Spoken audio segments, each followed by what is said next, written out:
आता पाहूयात एक सविस्तर बातमी।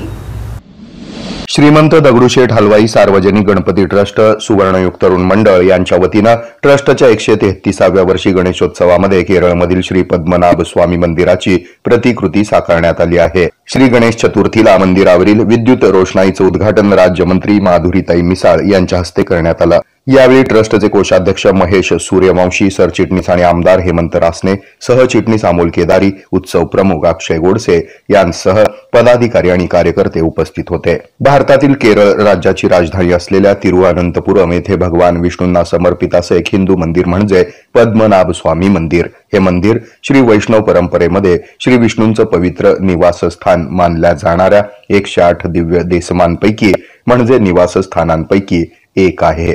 अत्यंत पवित्र असलेल्या या मंदिराची तेजस्वी प्रतिकृती यंदाच्या गणेशोत्सवामध्ये साकारण्यात आली आहे।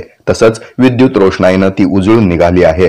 या बातमीचं संकलन केले आमचे प्रतिनिधी संजय कुलकर्णी यांनी। हे आहे मेट्रोकास्ट केबल नेटवर्क आणि आपण पाहत आहात द न्यूज